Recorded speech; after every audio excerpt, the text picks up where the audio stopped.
welcome back to the Starlight Relay. It's me, the Mere Nightmare, here with your news. First of all, I will be taking all of next week off and enjoying Halloween, so you'll see me again after that.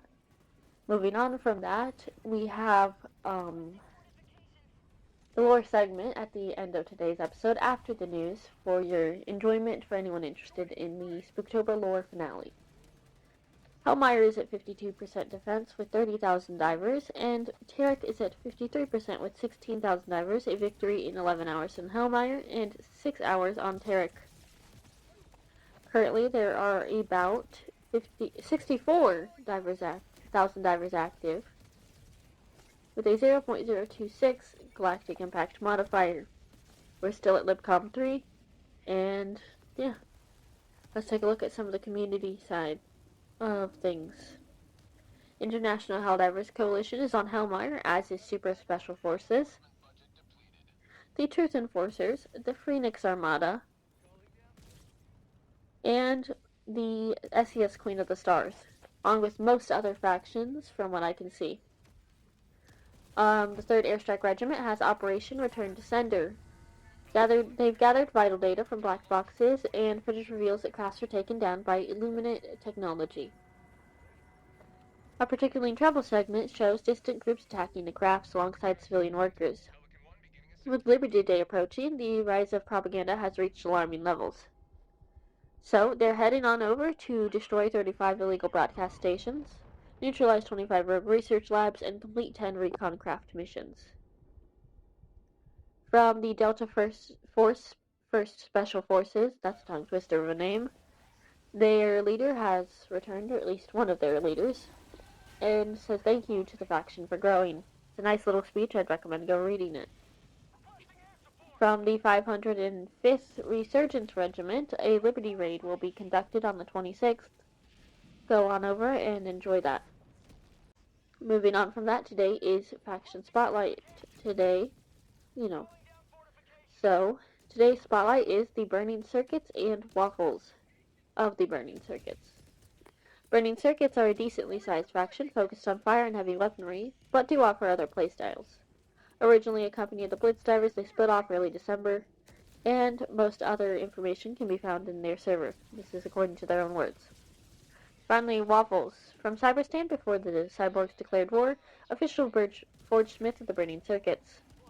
Mastermind at finding out how things work and applying new components to improve them. He's currently taking an old Earth audio player cassette and modifying a hover pack to harness not only combustion engine, but power sound waves to remain aloft. Good luck with that, and remember, the lore segment can be found right after this. The Mirror Nightmare, signing off. It's been a crazy week, but I finally got out, recovered, and, well, here's a report of everything I found.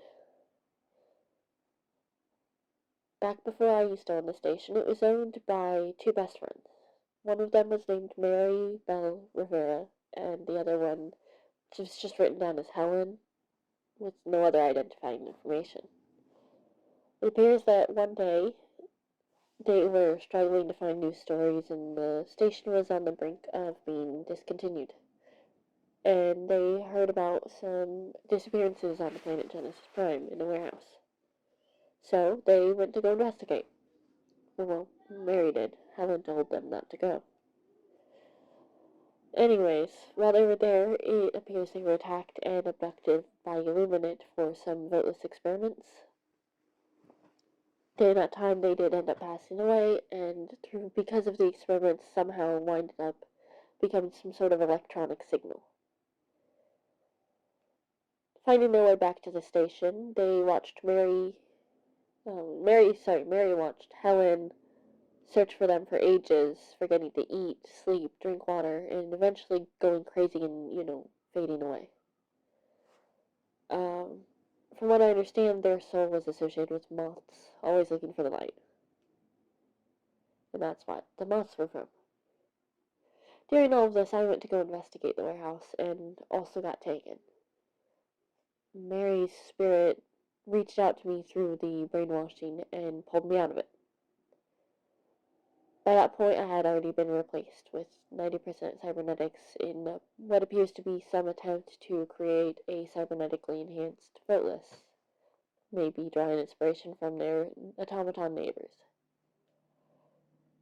The war boss showed up somehow, and I managed to fight my way to freedom, and here we are. And I guess that's the story of the news station.